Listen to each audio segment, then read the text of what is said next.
flag stand. Bobsleigh will give them the clenched green flag. 1 lap to go before we go racing here at the Riverhead Raceway. Get up on your feet as we get ready to turn them loose here in the Buzz Chew Cadillac Chevrolet 200 at the Riverhead Raceway. 200 laps. You got to be on it all day long. No tires down on pit road to bail you out if your race car isn't handling right. You got to muscle your way through it. Chevrolet pickup truck in ahead for cover.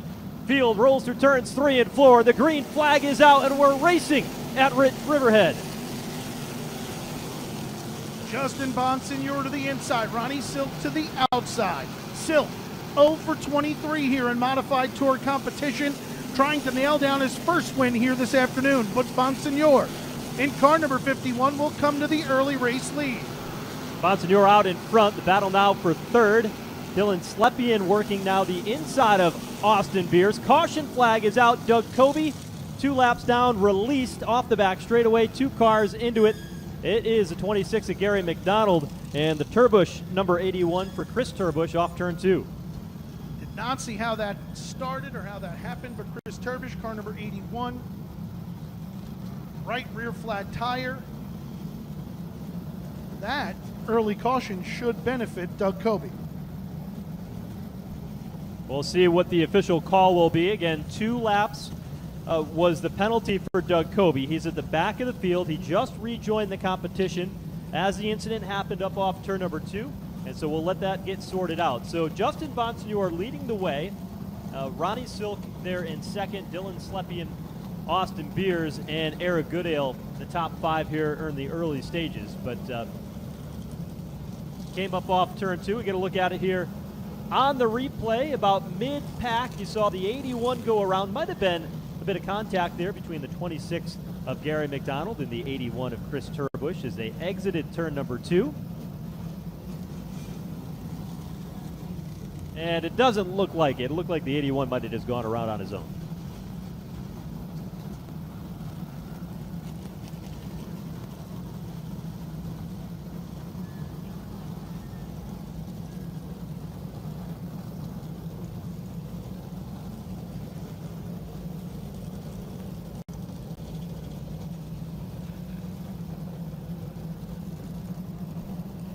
All right, so first caution of the day comes out here on just lap 2 of the Buzz Chew Chevrolet Cadillac 200.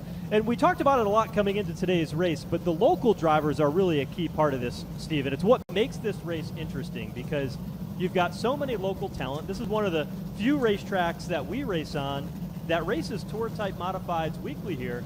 Those are the same race cars, save a couple of changes, wait for fuel that you have to move around because you've got a 200-lap race. And it's a reason why the local drivers are so competitive here today. For years, the local drivers, look, this is like their Daytona 500 when the Modified Tour comes to town. And what's great with the officials here and everybody over the years, a lot of our drivers have been treated so well by the Tour and given that equal respect to the Tour that they've gone out on the Tour.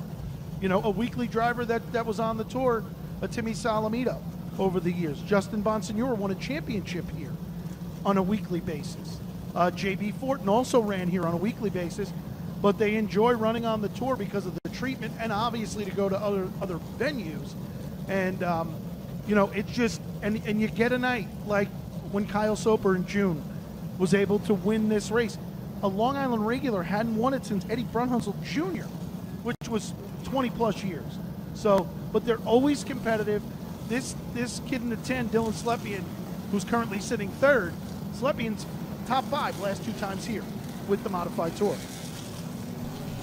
So field has been given a 1 to go signal. We're going to turn them loose here next time through as they come back around.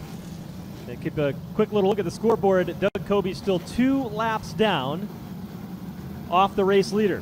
Green flag is out and quick firing on the bottom. Justin Bonsignor able to get away from Ronnie Silk. Here comes Dylan Slepian trying to sneak the nose in underneath. A much better start that time for Justin Bonsignor. Silk settles into second. The battle is for third. To the inside, Dylan Slepian. To the outside is Austin Beers. Slepian will try to clearly come to the third spot, and he does. That opens the door on the bottom for John McKennedy. John McKennedy traditionally has not had great qualifying runs, and he knew today if he wanted to run well, he needed a good, solid qualifying effort. He got that today, started towards the front of the field in the 6th position, right now inside the top 5. He's known as a long-run driver, but at a track like this, if you got a lot of long-run speed but you start 20th, you use all your equipment up before you get to the front. So it'll be curious to see how John McKennedy handles this top 5 run at the moment and see if he can carry that momentum through the race. And he's done that in the past, as you said. He's had to come from deep in the field, and by the time he gets to the top 5, he's just out of race car. Ron Silk putting some pressure on the race leader, Justin Bonsignor, out in front. Tried to take a look underneath off turn 2 as they came up off the corner, and he settled back in. Silk searching for speed. A bit deeper in the field, Timmy Salamito is in a good side-by-side battle, working out to the inside for the 5th spot underneath Austin Beers. Great battle there for position number 5, and you can see Silk is now running the line that Bonsignor had been running. Silk was up towards the middle of the groove. Now he's down on the bottom like Justin Bonsignor's doing to find his fastest way around this raceway. Now right behind Salamito is a 60 of Kyle Soper. Now Matt Hirschman was slated to run this race when it was run yesterday. The rain pushed it to today, Sunday. Hirschman had another commitment that he couldn't be here, so the car owners called Kyle Soper, who was a winner here, a 4-time track champion and a winner of the Whelen Modified Tour last year. They got him in that 60 car. Soper's up to 6th right now, off to a pretty good start. He's picked up 3 positions in the opening handful of laps. And I did speak to him down on the grid. He said he was very comfortable in this race car and couldn't wait to get going here. And a nice start for him as they've come to the 6th spot, 17 laps in. So he's on the move. He didn't even have a NASCAR license as of Thursday when the rain date changed to Sunday today, and he got all the physical and requirements done for the day today, and he was able to go racing. So we'll see what he can turn into that team. That's a Baker-owned Elite Towing number 60, so a little bit different than the car, the PD Motorsports team that Matt Hirschman usually drives for. 19 laps down. Ron Silk now looks to the inside of Justin Bonsignor. Bonsignor shuts the door. He's able to hold on to the lead as they head down the back straightaway into turn number 3. Here comes Salamito with a move to the inside of John McKennedy. Timmy Salamito strong early here in this event, as he is now on the back bumper of Dylan Slepian, who runs 3rd. The battle is for 4th. Timmy Salamito was fastest in practice earlier today. He drives that blue number 66 machine. A part-time runner on the Modified Tour now, but it was a 3-time winner and had a full-time ride for a period of time. That 66 car, a little bit loose that time off turn number 2. He said, we knew that we were going to be good in race trim. We missed the qualifying setup a little bit, but he felt pretty confident in the race trim, Steve. And as you said, a good solid run so far. Started in 8th, he's up to 5th, and he's putting a lot of pressure on the top 4. I'm impressed with John McKennedy early on here. Normally, if he uses up his race car, he's coming from deep in the field. And right now, he's to the outside of Dylan Slepian for the 3rd spot. And he'll take that position away. He's a reigning Whelen Modified Tour champion, is the 79 of John McKennedy. And he's done a nice job now to move into 3rd. Had a really good run a couple of weeks ago at Monadnock Speedway. He was deep in the field, worked his way up, and had a lot of strength at the end of the race to have a good top 5 finish. And already up to 3rd. And Dylan Slepian, car number 10, fell back there as he got stuck behind the lap car of Melissa Fifield. But he gets back in line, and he'll just ride here for a bit as Ronnie Silk puts more pressure on Justin Bonsignor as he tries to cross him up. He's into the back bumper and underneath him as they head to turn number 3. His best position now to the inside of turn 3. Silk working the bottom lane of the racetrack as Bonsignor tries to pinch off the corner, getting into turn 1 and 2, but Silk able to keep the bumper alongside, now sticks the nose out ahead and takes over the race lead here, now 28 laps in. Justin Bonsignor tries to cross him over, looks to the inside, but Silk able to hold that spot, and he heads down the back straightaway. John McKennedy now to the rear bumper of the 51 car of Justin Bonsignor. Bonsignor to 2nd, McKennedy to 3rd, Timmy Salamito to 4th, Kyle Soper to 5th. 6th is the 10 car, Dylan Slepian. 7th, Austin Beers. 8th, the 58 car of Eric Goodale. 9th, Anthony Masella. And 10th, Jack Hanley Jr. We keep seeing the 79 of John McKennedy ride the outside lane. Not many other drivers willing to go up there. And now McKennedy starts to follow in the tire tracks of Justin Bonsignor. And when he does, he's actually closing in on Bonsignor a little bit. When he was running a high groove, he was keeping pace, but not able to gain more speed. And right in the tire tracks through turns 1 and 2 is McKennedy. And he is right there now within inches of the back bumper of Justin Bonsignor in the battle for 2nd. I wonder, this early on, did McKennedy just want to see what he had on the outside there, and now he'll settle in and not beat that car up because he knows what he has in that Middlesex Auto number 79.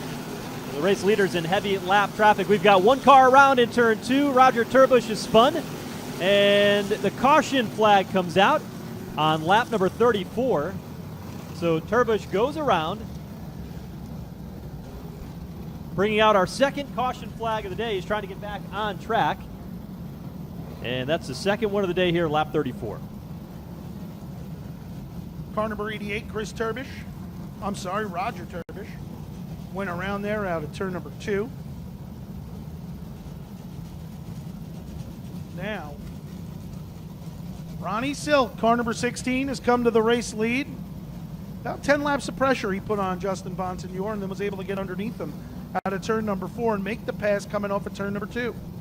That's a team that looks very good here this year, the 16 of Ronnie Silk. They won the race in New Smyrna. Now, he had come together with his new team owner and Tyler Height and Joe Yanone, Height Yanone Racing. They had raced in other series prior to running the Whelen Modified Tour, so they did have some familiarity with each other. But they teamed up with Phil Moran last year, and everybody thought that that combination was just going to hit it right away. 2 former champions, one is a crew chief, one is a driver, and really be able to fire on all 8. But it didn't happen that way, and they didn't go to victory lane last year. But, boy, they started out this year at New Smyrna with the win, won the premier 75th anniversary 1948 Cup, remembering when they started NASCAR racing on the beaches and the sands of Daytona and up A1A and down the beaches of Daytona. Well, Ronnie Silk and this team, they have been in the mix all 3 races to this point, and now the 4th race of the season. They've got something going on this year that's going to be hard to beat. And I had the opportunity to speak to Phil Moran earlier. He just looked at me and said, "Remember how bad I wanted it with Doug Coby?" I said, "Yeah." He goes, "I want this one worse." And he said,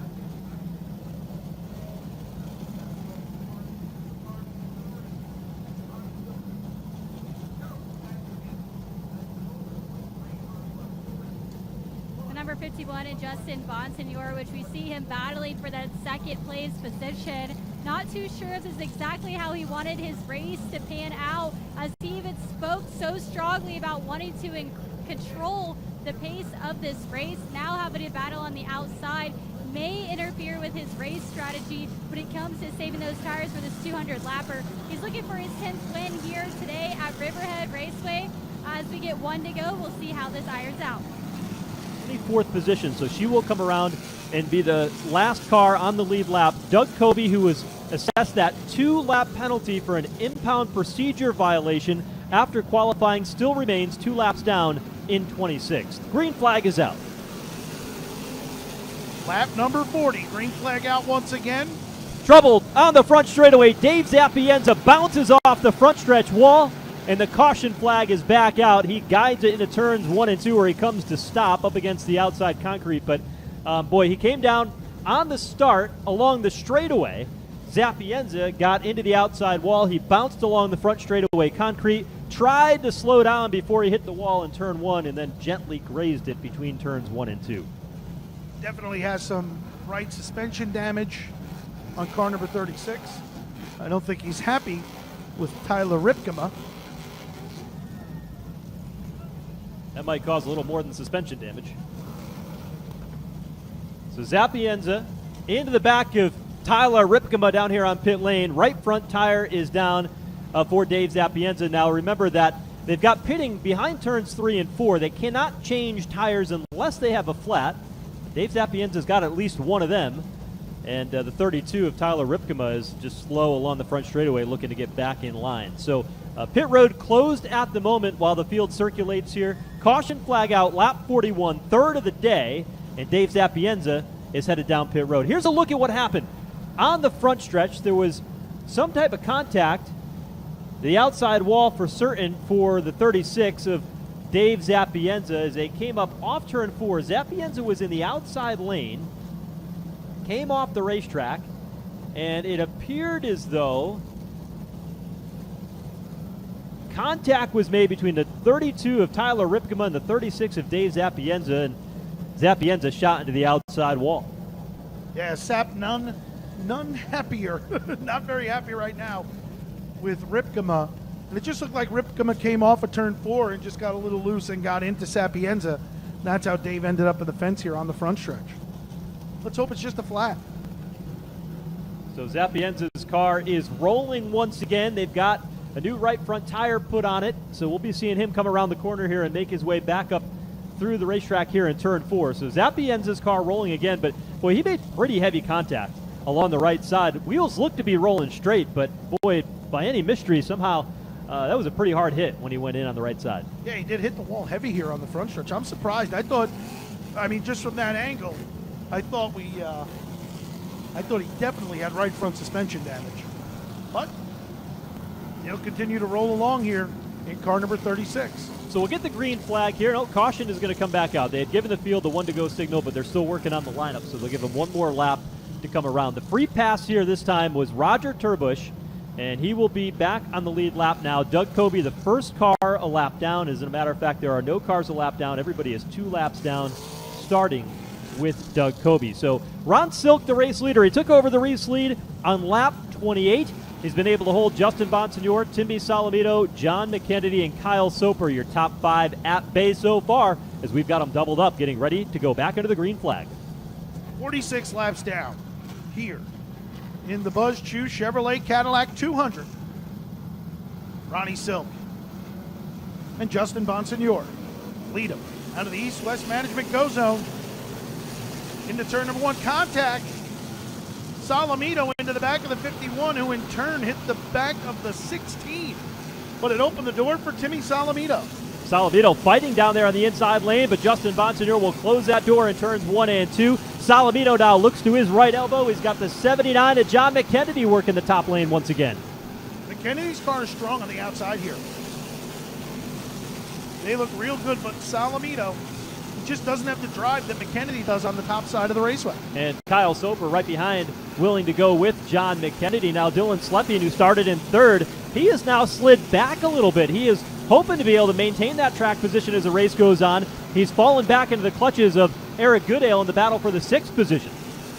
Solomito with a bit of a power slide got into McKennedy, then got off of him and gave him an opportunity to straighten out that 79 car, and Solomito will settle into the 4th spot. So Solomito now 4th. Still wheel to wheel, a bit deeper behind them between Kyle Soper in the yellow and red number 60. Dylan Slepian now falling back in the outside lane. Eric Goodale, Austin Beers in a battle behind them. And Jack Headley in the 45 really sailed it in. He's another one of those local drivers in the 45 machine, back in the 12th position, and he had a pretty good run here last week in weekly racing. Yeah, Jack Hanley Jr., car number 45, won here last Saturday night on a pass with 2 laps to go of Matt Brody. He now goes by John Beatty Jr. in car number 5 on the inside. That's a battle for the 12th spot. Anthony Nocella directly ahead. J.B. Fortin behind them. J.B. battling with John Beatty, and J.B. Fortin, his dad, John Fortin, multi-time track champion here at the Riverhead Raceway, was very, very successful, and like many of the drivers in the field, another hometown driver hoping to put on a good show in front of friends and family today. And J.B. Fortin normally runs very well in these events. What gets the best of him is he's aggressive. He's over-aggressive on time. But he's dialed that back here in 2023, and he's doing a great job taking his time coming through this field right now in car number 34. He's back in 12th, and the team bought a shock dyno. They had a bad shock over the first couple of races of the season. They've tested everything now and fixed the problem that they thought they had, and we'll see if that was the issue that they had at the end of 200 laps here today, and whether or not that 34 car can find the speed that they hope to have. Back up front, Ronnie Silk leading the way. Justin Bonsignore, John McKennedy, they are all there right on his back bumper. Not much distance between the top 3. And Timmy Solomito, Dylan Slepian, they're all nose to tail. So a great job right now by the 16 car. 60 laps into this event, make it 61 this time by for Ronnie Silk. Justin Bonsignore now putting some pressure on in car number 51. Ronnie Silk running just fast enough to control the pace of the race and maintain the race lead, but not use his equipment up. A lot of racetracks we go to, you worry about the right rear tire like we had last time we ran